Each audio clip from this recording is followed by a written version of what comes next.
Many detainees told our team that they explained that they feared for their safety. They were reported that they had been stabbed or assaulted. One such detainee was left untreated for multiple stab wounds for a week until our team alerted the jail of his injuries.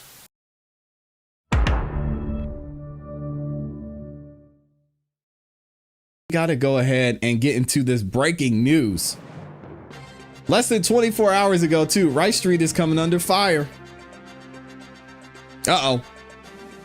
And we're going to listen to this video from the Department of Justice and actually find out what is going on in Rice Street. So recently, there's been some investigation into a lot of the accusations that are going on inside of Rice Street when it comes to the shower situation. Y'all know about the showers, to the food, to them being on lockdown for a ridiculous amount of times. And finally, the Department of Justice is stepping in and they made a statement about their investigations yesterday. Before we get into it, though, I want to give a shout out to Mr. Dennis Byron, who y'all know he was in the courtroom at one point. He got his Rule 22 kind of modified in a way.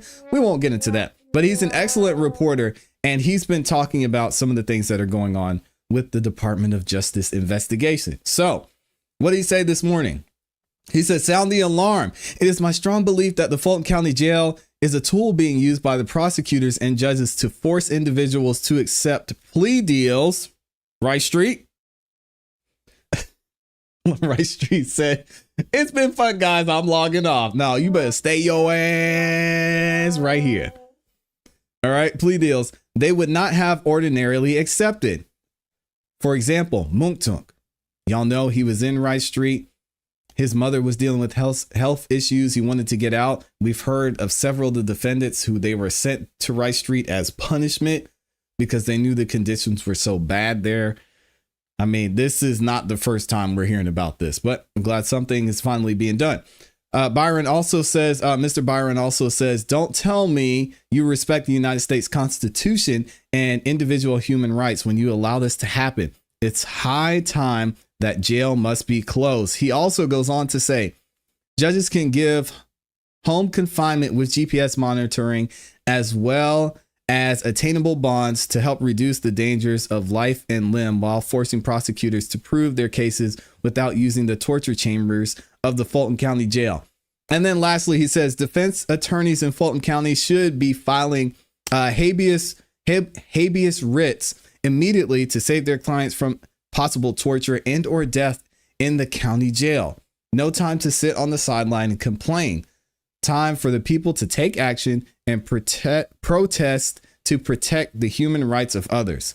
Innocent until proven guilty. Time to make America great again. Very well said. Shout out to Dennis Byron. And he actually tags the President of the United States, which we all know will soon be my guy, Donald Trump. So let's get into this and see what the Department of Justice had to say and what they found in their investigation. Rice Street is not looking good, my guy. And you better stay right here. Here we go. At the U.S. Department of Justice. Joining me is Ryan Buchanan, U.S. Attorney for the Northern District of Georgia. The Justice Department has completed a comprehensive investigation into conditions at the Fulton County Jail here in Fulton County, Georgia. Our investigation finds long-standing unconstitutional, unlawful, and dangerous conditions that jeopardize the lives and well-being of the people held there. Not surprised. We cannot turn a blind eye to the inhumane, violent, and hazardous conditions that people are subjected to inside the Fulton County Jail. Detention in the Fulton County Jail has amounted to a death sentence for dozens of people who have been murdered or who died as a result of the atrocious conditions inside the facility. It's not just adults, but also young people who are subjected to conditions and treatment that violate the Constitution and defy federal law. Many people held in jails in our country have not been convicted. They are awaiting hearings, trial dates, or are serving short sentences for misdemeanors. Yep. We find that the Fulton County Jail does not adequately protect incarcerated people from violence. such as stabbing, sexual abuse, or even murder. Physical deficiencies in the environment, such as unlocked doors and large holes in the walls, permit and even facilitate the brutality. We even heard the officer say, yeah, they just put some stuff up in the door and it makes the door in Rice Street loose and it doesn't lock all the way. I mean, y'all saw the video. We showed the video of what went down in Rice Street. It's nasty work. Nasty. Incarcerated people use makeshift weapons built out of jail fixtures to attack others, including vulnerable people with mental health needs and 17-year-old young people. In 2023 alone, we identified 314 stabbings and more than 1,000 assaults. This rate of violence exceeds what we've seen in other cities across the country. The Fulton County Jail had as many stabbings in a single month as the Miami-Dade County Jail had all year. And that's a facility with 1.5 times more people.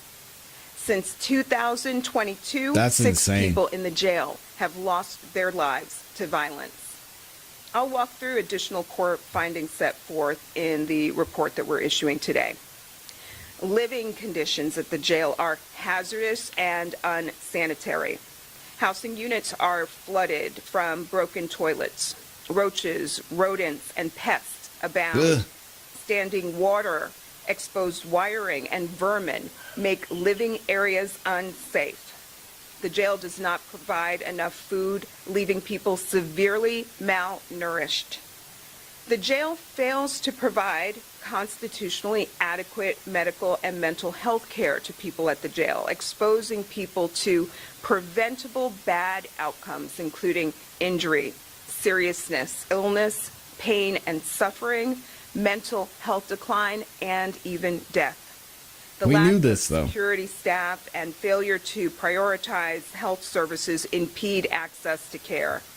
Medical emergencies do not receive appropriate medical responses. People Correct. at risk of suicide do not receive sufficient protection, and people with Y'all remember Quindarius Zachary was in Rice Street, about to die of sickle cell. I mean, they just did not care.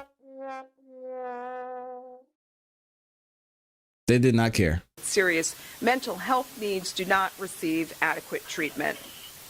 The jail uses solitary confinement, also known as restrictive housing, in discriminatory and unconstitutional ways that expose people, particularly 17-year-olds and people with mental health disabilities, to risk of harm, including acute mental illness and self-injury. The jail uses lengthy confinement in restrictive housing as punishment without written explanation, which violates due process. As Georgia is one of only 4 states where the juvenile justice system's jurisdiction ends at 16, there are 17-year-old boys and girls also held at the jail. And these 17-year-old boys and girls are exposed to particular harm. The jail does not provide special educational services to 17-year-olds who are entitled to them under a federal law known as the Individuals with Disabilities Education Act. It fails to protect these children from violence, including sexual abuse, and it uses isolation to punish them, which both violates their rights and contradicts clear research that such isolation uniquely harms our young people. The jail staff also uses excessive force. This includes deploying tasers without reasonable cause.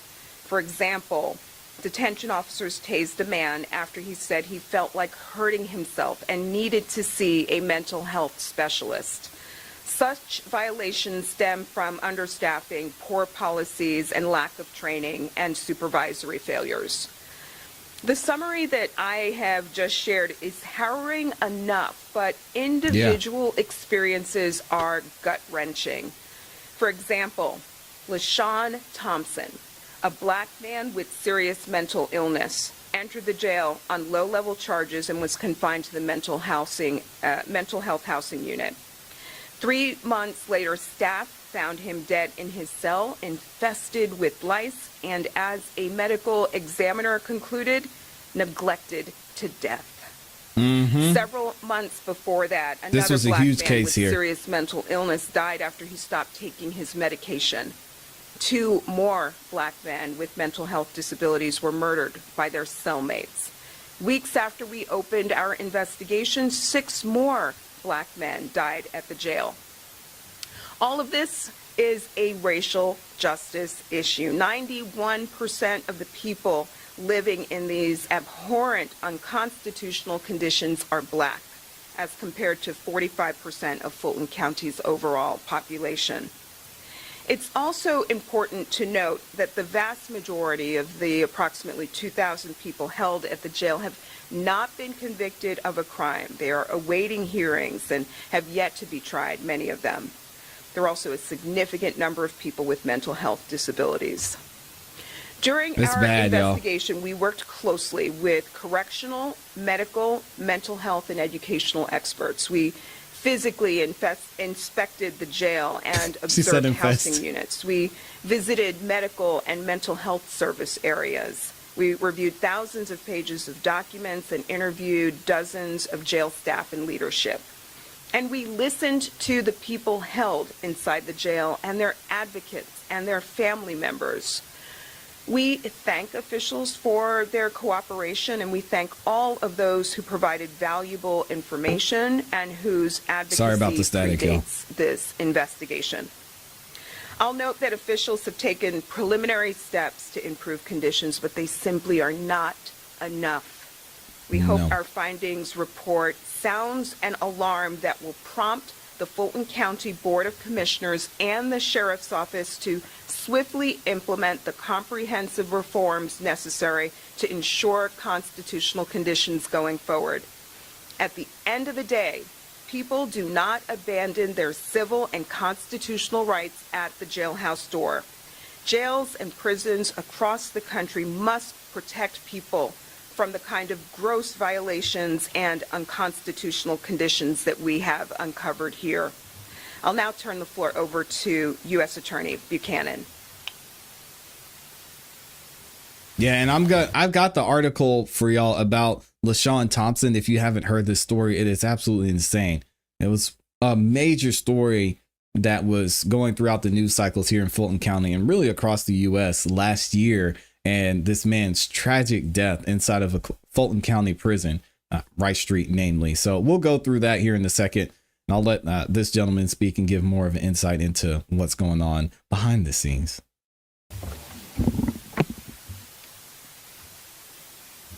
Good afternoon. I'm Ryan Buchanan, and I'm the United States Attorney here in the Northern District of Georgia.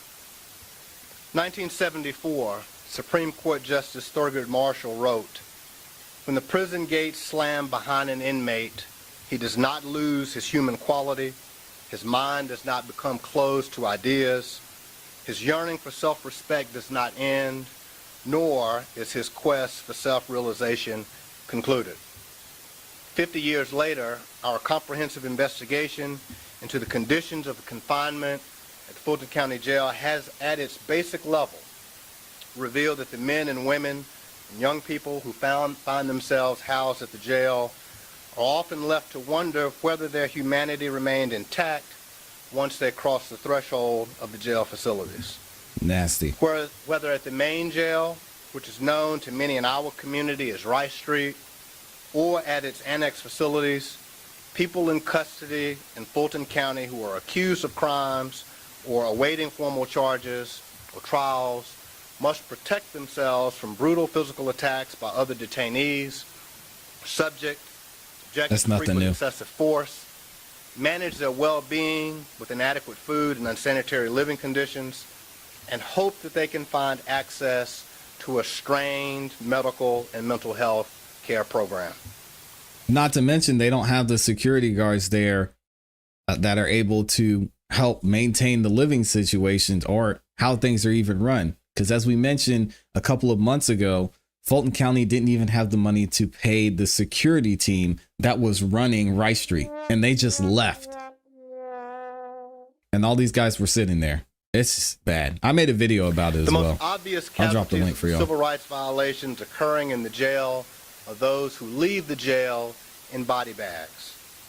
but our investigation has revealed hundreds more injured, traumatized, and dehumanized people, all of whom are just as deserving of the protections of the Constitution as all of us in this room. Since we announced our investigation in July of 2023, the United States Attorney's Office for the Northern District of Georgia and the Civil Rights Division of the Department of Justice have worked diligently to meet our shared mission: to advance the public safety, to uphold the rule of law, and to protect civil rights. There is no greater example of this mission at work than protecting and vindicating the rights of those who are under the custody and control of jail authorities, who themselves are duty-bound to protect the public and those in their custody. We began our investigation after LaShawn Thompson was found in his cell, neglected to death, covered in lice. But in disgusting. the time since his death, several more young men detained in the jail have died, and many died violent deaths. Our investigation revealed unacceptably high incidents of assaults and stabbings, and in some cases, most disturbingly, jail staff witnessed and allowed the attacks without intervention. Dang. 2023 alone, there were over 1,000 assaults and more than 300 stabbings in the Fulton County Jail. 314 to be exact. The rate of similar assaults in other major city jails, almost 2 to 1. Those numbers only reflect the reported attacks. Many detainees told our team that they explained that they feared for their safety. They were reported that they had been stabbed or assaulted.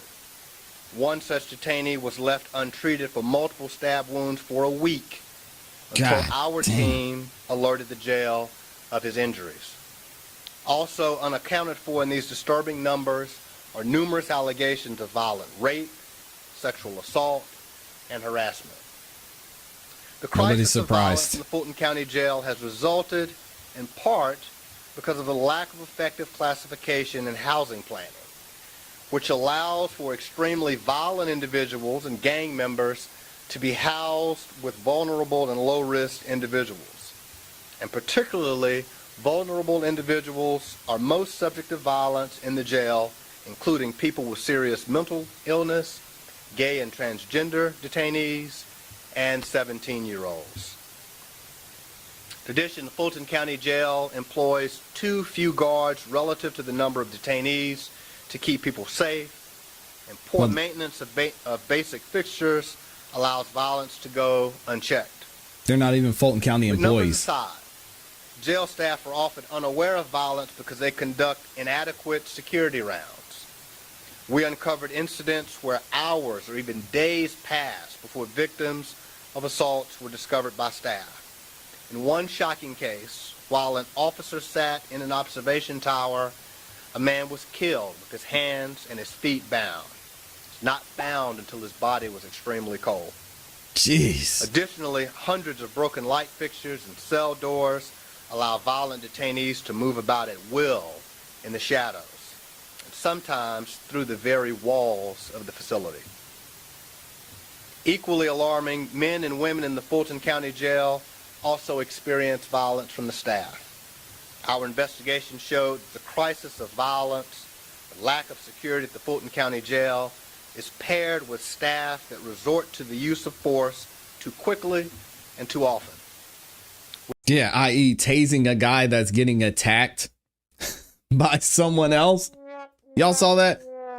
Y'all remember when we were looking at the footage from Rice Street? And I should pull up this video, but it is pretty graphic. I might pull up the video we reacted to.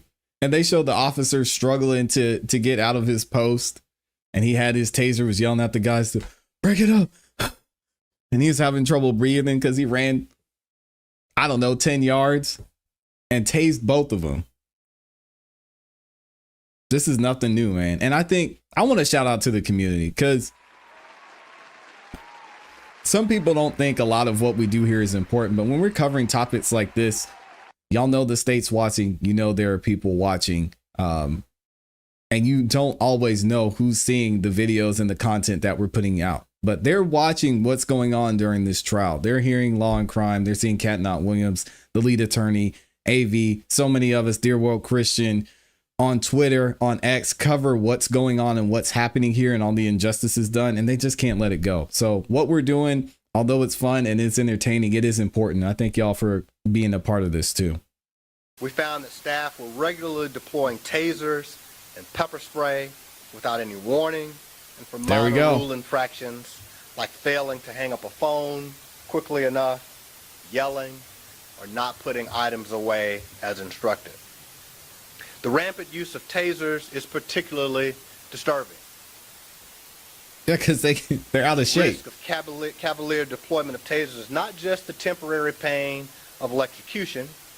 Detainees have been hospitalized for serious injuries caused by probes that are embedded in sensitive parts of the body, like the neck and even in the bone.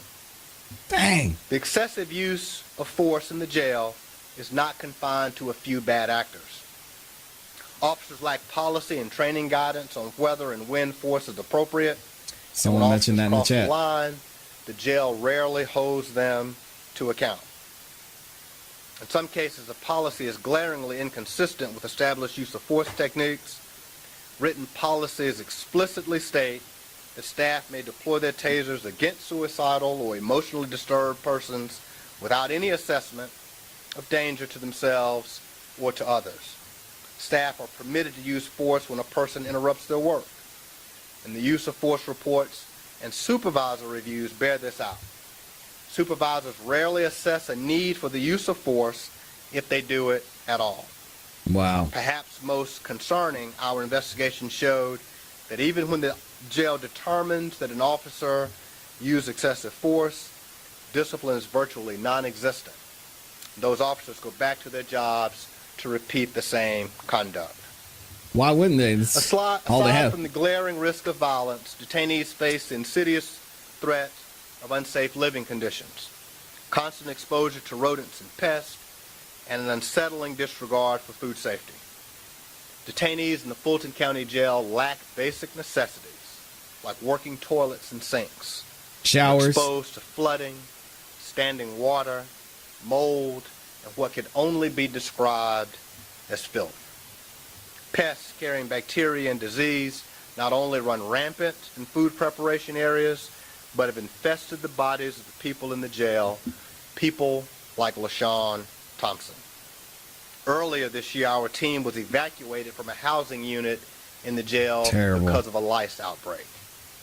Dang. Given the high incidence of violence in the jail, the need for adequate medical and mental health care is critical.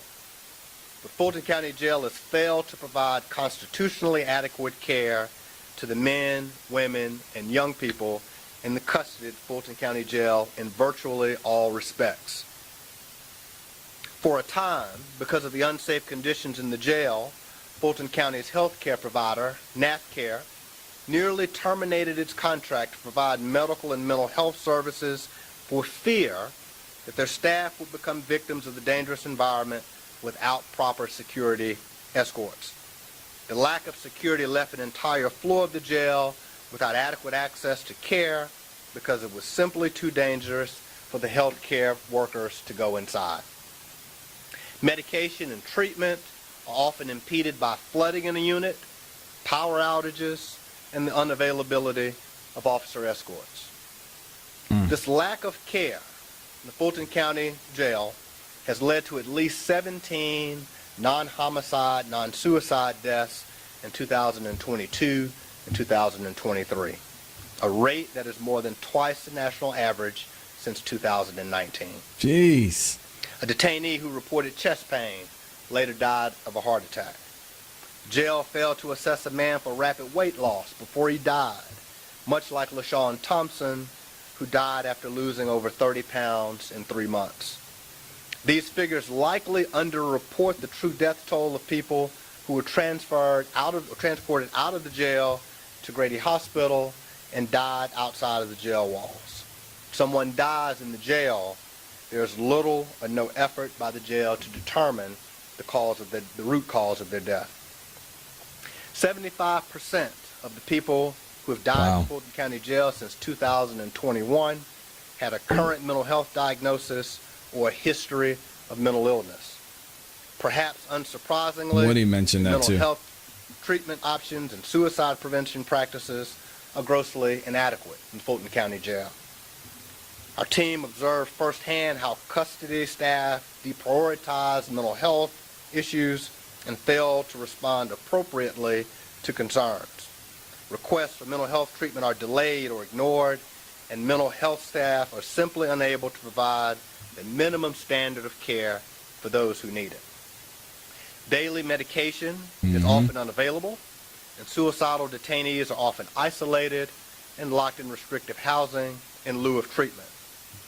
And when people are released from the Fulton County Jail, they are frequently left without the medication needed to sustain their health, without notice to their families, and sometimes actively experiencing a mental health episode. This is not a recipe for ensuring the safety of these individuals upon release or the safety of our community. And you heard during Young Thug's plea deal how he mentioned that Judge Whitaker saved his life because she allowed him to see everything that was going on around him and how he was moving the wrong way. Think of the light that this trial has shown, not only on Fannie Willis and the corruption in the DA's office, but everything that's going on down to some of the misconduct being practiced by the detectives involved in investigations, to police officers, and now here to what's going on in the Fulton County jail system. We would have never known about this. Let's be real. We would not be talking about this. I mean, I might, but over 2,000 of y'all who are in the chat right now would not be even considering or thinking about this if it weren't for this YSL trial. So, I mean, with some of the bad that's happened in this case, a lot of good has come out of it. And hopefully this is a step in the right way. But man, we've got a lot of work to do, Atlanta, Georgia. Upon release or the safety of our community. And it is constitutionally unacceptable. It's scary to think. Finally, I'd like to speak about a population in the Fulton County Jail that many may not know exists. A population of 17-year-old boys and girls. All of the constitutional violations that I've discussed today apply with equal force to the young people housed at Rice Street and the annex facilities. The average stay of a 17-year-old in the Fulton County Jail is 392 days. In that time, they are particularly and uniquely at risk for violence, lack of access to mental health care, risk of suicide while in isolation in restrictive housing. During the team's tour of the South Annex, they learned the boys there were held in their cells for 22 hours or more, frequently. The girls housed at Rice Street fare no better. And to the extent that these young people require a kind of specialized educational programs that are called for by federal law, they are not getting them. In fact, no educational services of any kind are provided to the 17-year-old detainees in Fulton County. It's sad, man. These young people deserve better. You see that our report lays out the bare minimum measures Fulton County Jail must take to comply with its obligations under the Constitution and federal law. We are appreciative of the cooperation of Fulton County Sheriff thus far, and we look forward to working with them going forward to remedy these civil rights violations in the weeks and months to come. I wonder who the warden is. Let me see. The Northern District of Georgia prioritizes the protection and enforcement of civil rights for our district's most vulnerable residents. We are grateful for the impactful partnership for our colleagues from the Department of Justice's Civil Rights Division. We would not be here today without their collaboration. 2022, when I became U.S. Attorney, we formalized our tradition of civil rights work in this office. It's a tradition that dates back to the very first United States Attorney for the Northern District of Georgia. We did so by formally establishing a public integrity and civil rights section. This talented, dedicated team of assistant U.S. attorneys, investigators, paralegals, legal assistants, and even interns are to be commended for this work. This team is comprised of people who are citizens of this district, people who live in Fulton County and work every day in Fulton County. They have spent countless hours in the Fulton County Jail speaking with the men, women, and young people housed at the Fulton County Jail. I'm proud to be their colleague. I'm grateful for their relentless effort in upholding the rule of law, advancing the public safety, and protecting civil rights. That's our mission. We relish the opportunity to fight for the rule of law, for the safety of our citizens, and for the civil rights of every human being who lives in the Northern District of Georgia. We do so because our Constitution and our mission mandate equal justice under the law for everyone. Thank you. At this time, we'll open the press conference to public hearing. Do you, just listening to everything that you guys laid out, what is your recommendation? It sounds like Fulton County Jail needs to be shut down. Do you recommend Fulton County Jail be shut down immediately? Our report actually sets They forth should. the remedial measures that we think that the jail can put in place to cure the violations that we have identified. They are set forth in the back section of our report. They include improving staffing and security, using a housing and classification system, reducing contraband through increased oversight, improving the physical conditions of the jail, ensuring that medical and mental health care is constitutionally adequate, and ensuring appropriate use of restrictive housing to avoid serious risks associated with isolation. So in short, we can fix these problems, and we are pleased that Fulton County has pledged to cooperate with us in doing so in the road ahead. I mean, that's a nice scripted answer, but we're going to go through and I'm going to show you all what happened to LaShawn Thompson. If you're watching this on the replay or in the standalone video, you'll be able to see what happened in the next video, and I'll have it linked in the description. But when it comes to saving Rice Street, it ain't looking great. And we'll talk about it here shortly. We've heard a lot of back and forth between the Fulton County Sheriff and the Commissioners about who's ultimately responsible for these problems. Were you guys identifying kind of a point person who needs to lead these charges? Is it a funding issue? Is it a sheriff issue? Well, we're looking forward to working with Fulton County and the Fulton County Sheriff's Department to negotiate a resolution, and we recognize that this is an important issue for the community, and they will certainly play an important part in the process. They're one kind of more responsible, or I guess ultimately responsible for the well-being of these inmates. I think all officials have a role here, and look forward to working with both the county and the Sheriff's Department in the road ahead.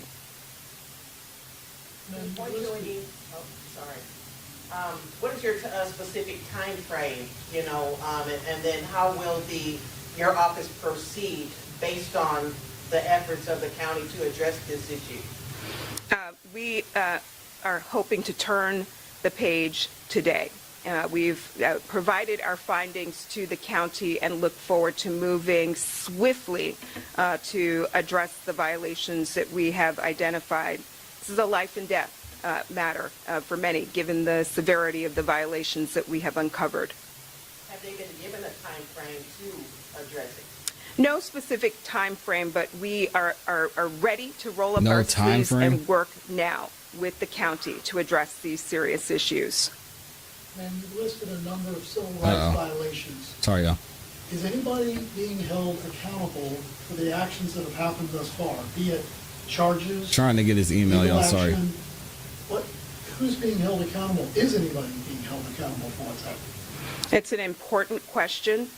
We have heard the calls for accountability. This is a civil investigation carried out pursuant to a federal law known as the Civil Rights of Institutionalized Persons Act.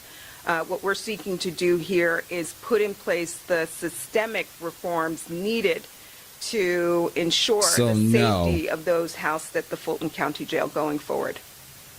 That doesn't really answer the question, though. His question was, who's responsible for this? I want to hear this question again. This is a civil investigation carried out pursuant to a federal law known as the Civil Rights of Institutionalized Persons Act.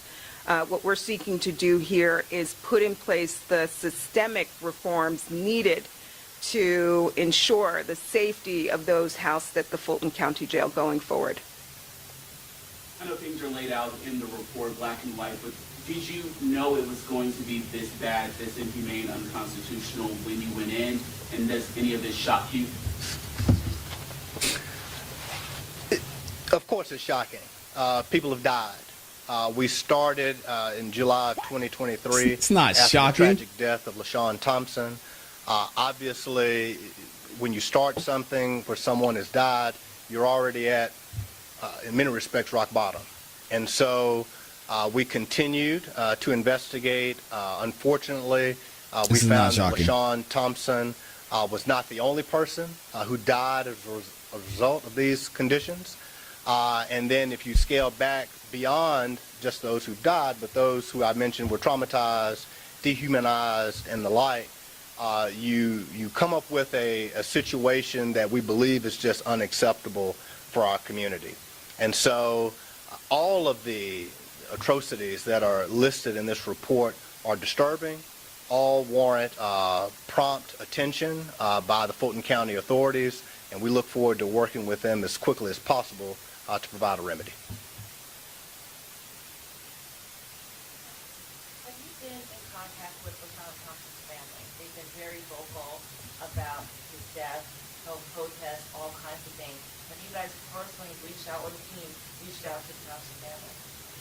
We've been in touch with a number of families, a number of advocates, and people housed at the jail, all who shared their testimony, and those stories and lived experiences of people housed at the Fulton County Jail very much informed the findings that we issue today. Is there any kind of action you guys can take to ensure that these recommendations become reality or become reality in an efficient manner? Well, as I said, we are prepared to roll up our sleeves and begin working today with Fulton County officials to address these violations. But we hope our findings report sends a loud message to other officials across the country about the need to ensure that conditions for people housed in jails in our country need to comply with the Constitution and need to comply with federal law. I'm hopeful at the end of the day that Fulton County can put in place the reforms, measures, and best practices necessary so that it might stand as a model for other institutions across the country. There's no fines or anything, they weren't able to comply or anything like that? This is a civil investigation, and the remedial measures set forth in our report include policy changes, trainings, staffing measures, and other action steps necessary to cure the violations. Thank you.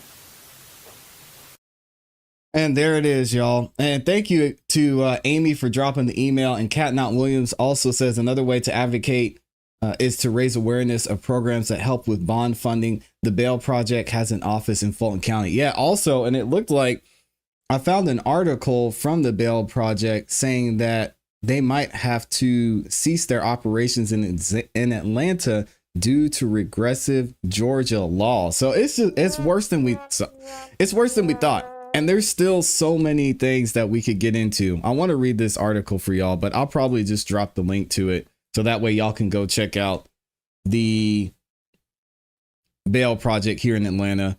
It's looking like, though, that they may be back at some point, so I can't imagine this would be something that would be permanent. But yeah, this just recently happened a few months ago, and I haven't read this article yet, but I'll get into it here in a second. Let me see what y'all are saying. And thank you, Kat, for dropping that information. She says, oh, okay, they came back in July. There's a block on that bill for now. And she says, but the bill wants to restrict nonprofits from helping more than 3 individuals a year. What? Yeah, absolutely terrible. Absolutely terrible. Thanks for stopping by, Kat. I appreciate it. And y'all make sure you go support Kat Knott Williams as well. Where is his email? There we go. And if y'all want to email the sheriff, because he is responsible for everything that's going on, or he oversees everything that's going on in Rice Street.